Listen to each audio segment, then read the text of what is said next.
Next up, and this is something I I don't know if I've heard a lot of talk about this. A little bit of tweets, but not too much. Is the White Sox bullpen, and we made fun of the White Sox during the contention window. We called it the Super Bullpen. We made fun of Rick Hahn spending all his money on the bullpen, and it got me thinking. Like we should. I want to do a quick run through this bullpen for the last 2 years. So in 2023. I put the image up on the board. The White Sox were kind of tied to a roster full of higher end bullpen options that weren't terribly effective. There were, you had Liam, he had cancer and he was out for the year 2023. So he's the one guy kind of missing from the discussion here. And he had been very, he'd been very good when he was pitching for the White Sox. But you had Joe Kelly, you had Kendall Graveman, you had Aaron Bummer stinking up the joint.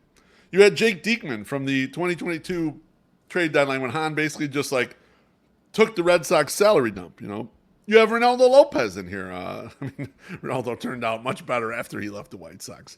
When these guys are struggling, you couldn't just send them down. You couldn't just send them down to the minors.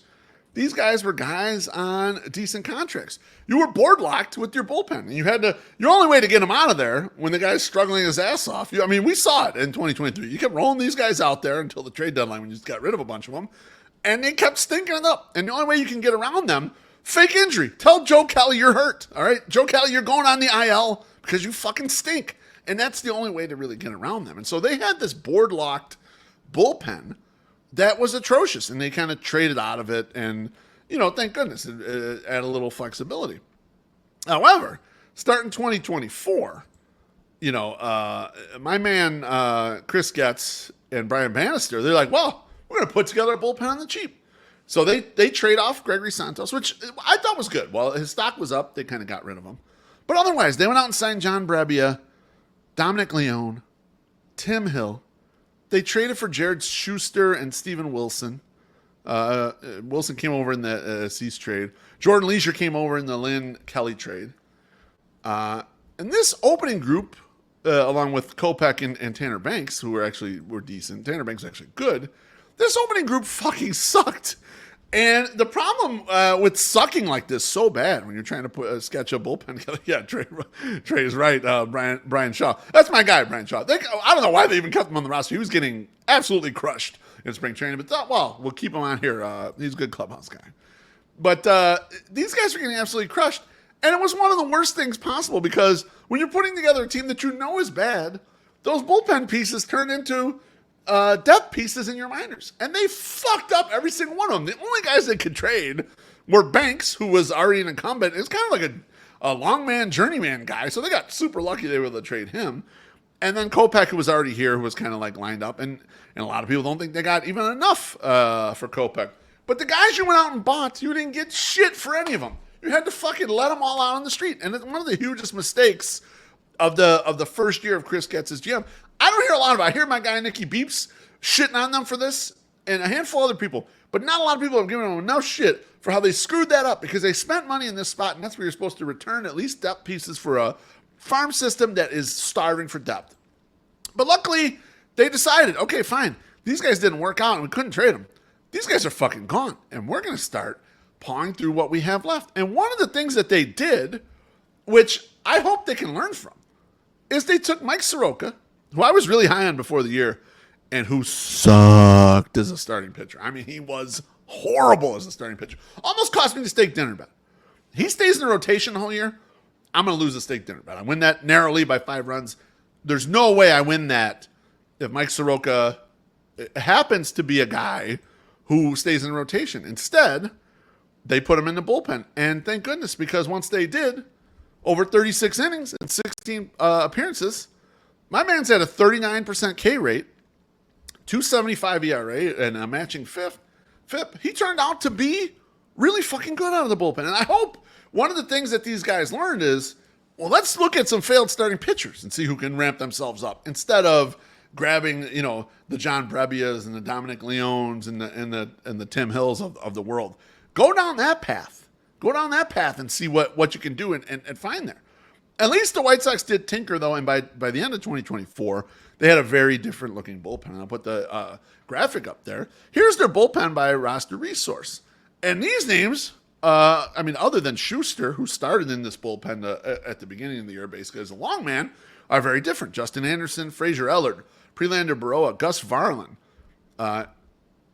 Andy De Los Santos, Haro Uriarte, Jake Eder, and the aforementioned Michael Soroka. I don't think Iriarte and Eder are going to be in this bullpen next year. I think they're going to go back to the minors and they're going to start. But if you look at the rest of the group, and Michael Soroka will move on with his career. I don't think he's going to be here next year. But you look at the rest of those guys, generally effective, and with the exception of De Los Santos, they've got minor league options, which means you now have a bullpen that, unbelievably, you can shift guys up and down. If a guy is struggling or has got arm fatigue or whatever, you can move that guy down to the minors and get a fresh arm up here. And that's how modern bullpens are built. And the White Sox have been so far that for so long. It's crazy. And it's exciting to see that it does look like this. Now, this bullpen, by the time we got to September, they were 12th out of the 30 bullpens with 3.56 ERA. Their FIP was lower, it was at 4.22. But this is great coming from a group that was basically dead last the whole year. That was getting dragged by some real terrible performances by some of these arms. And now, I don't want to put too much stock into their performance in September because they played a lot of dead-ass offenses. They played the Angels a couple times. You played Cleveland. You played the Tigers. You played a lot of teams that don't hit very much. So let's not assume that they're great or anything. But a lot of the performances here were outstanding. Varland and Baroa and Ellard, basically, for the three, for me, that really showed up. I mean, Prelander Baroa was received in that Gregory Santos trade along with Deloach and that draft pick. And Baroa was better on the stretch than Gregory Santos. So, that's something to build on. It looks good. And guess what? We have that. I'm going to put the graphic back up so you guys can see that they have all these guys and they have a lot of minor league options. But there's a lot more waiting in the wings right here. The guy that they got in the Robbie Grossman trade, I'll call him AHT because there's no way I could pronounce his name. The guy they got in the Eloy trade, Trey McGough, Josemir Cousins, Peyton Pallette, who shot up to Double-A quickly, and was dominating there as a reliever. If you still believe in Jordan Leisure and Steven Wilson, they're here for you. They got options, and maybe they'll have a resurgence next year. I'm not. I found myself not as big of a Jordan Leisure fan because he doesn't appear to have the strikeout ball in the major leagues. But if you like those guys are also here on the periphery. And so it just seems like the White Sox bullpen is better built than it was even 18 months ago with the flexibility that they have. And now if I'm them, I still do add an arm or two. I still do spend a couple bucks and hope to trade those guys next season. But this looks like a group that you can get off of some guys if they're struggling. If any of these guys, and yeah, that Clutch Hat says Ellard, Baroa, and Varland should all be here next year. Agreed, and I think they will. But if they're ineffective, it's okay because they got minor league options to send them to Charlotte. Someone else, a fresh arm, comes back up. A lot of these teams, that's what they do during a year. They just revolve the arms. They bring the fresh arm back up. Okay, that guy has been ridden hard for the last month. Send him to the minors, give him a little rest. You get him just a tiny bit of work, but you let that arm recharge and someone else takes their spot.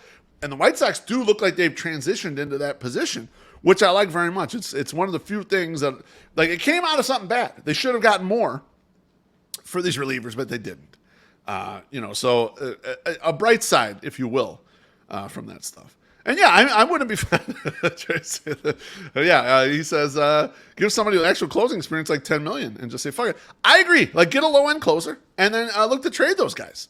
And actually, truth be told, I'm not married to anyone in this bullpen currently either. What they did with Gregory Santos, with getting Baroa, who was basically a replacement for Santos, plus some other shit, they should be doing a lot of that. Keep doing that. I don't mind if they want to trade some of these guys. All right?